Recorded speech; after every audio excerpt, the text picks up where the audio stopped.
Bendahara Desa Peonea, Kecamatan Mori Atas, Kabupaten Morowali Utara, inisial R, ditetapkan sebagai tersangka dugaan tindakan pidana korupsi dana desa tahun anggaran 2023-2024 sebesar 640 juta lebih. R ditetapkan tersangka berdasarkan hasil audit Inspektorat Kabupaten Morowali Utara. Pihak Reskrim menjelaskan dalam konferensi pers Kamis 13 Maret 2025, motif tersangka sehingga tersandung tindak pidana korupsi karena tergiur dengan investasi bodong, kemudian melunasi kredit di Bank Mandiri Poso, serta kepentingan pribadi dengan menggunakan dana desa. Kami merilis tentang adanya dugaan tindak pidana korupsi pengelolaan anggaran di APBDes atau anggaran pendapatan dan belanja desa. Tindak pidana korupsi ini tersangka inisial R yang terjadi di Desa Peonea, Kecamatan Mori Atas, Kabupaten Morowali Utara.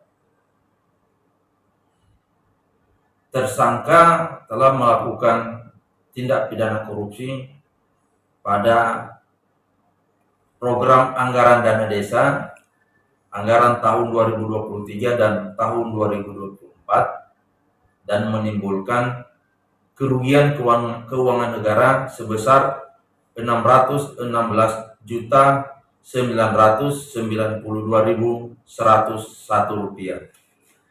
Sebagaimana yang dimaksud dengan pasal 2, pasal 3, dan atau pasal 8 Undang-Undang Nomor 31 Tahun 1999 sebagaimana telah diubah dengan Undang-Undang Republik Indonesia Nomor 20 Tahun 2001 tentang pemberantasan tindak pidana korupsi, di mana di dalamnya pasal 2, setiap orang yang secara melawan hukum melakukan perbuatan memperkaya diri sendiri, memperkaya orang lain atau suatu korporasi yang dapat merugikan keuangan negara atau perekonomian negara, ancaman pidana seumur hidup atau pidana penjara paling singkat 4 tahun dan paling lama 20 tahun.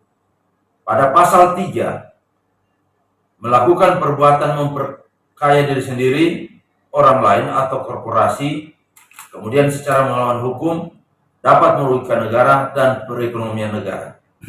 Ancaman pidana 2 tahun atau paling lama 7 tahun, denda paling sedikit 100 miliar dan paling banyak 350 miliar. Saya kira itu dulu yang bisa kami rilis tentang dugaan tindak pidana korupsi, yaitu pengelolaan anggaran pendapatan dan belanja desa atau APBDes. Tersangkanya inisial adalah R, dan saat ini kami sudah menerbitkan surat perintah penahanan. Modusnya, tersangka tersebut yang pertama beliau tergiur adanya investasi. Tergiur dengan investasi sehingga dia menggunakan dan memanfaatkan dana tersebut. Ternyata investasi tersebut adalah investasi bodong.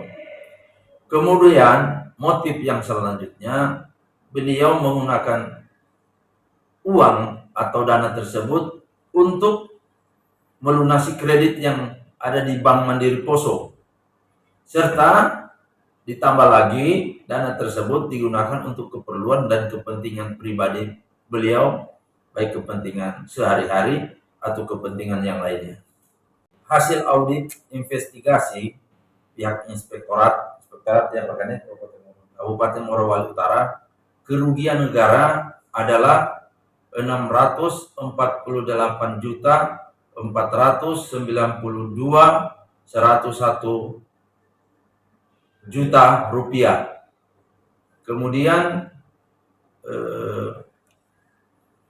yang bersangkutan saat ini sedang kami tahan di Rutan Polres Morowali Utara dengan adanya tersangka ini, kami tetap akan melakukan pendalaman. Apabila di belakang hari akan ada tersangka baru, akan kami tindak, tentunya sesuai dengan mekanisme dan ketentuan yang ada. Namun untuk saat ini bahwa pelaku utama adalah yang bersangkutan atas nama inisial R. Rudi melaporkan, Clara mengabarkan.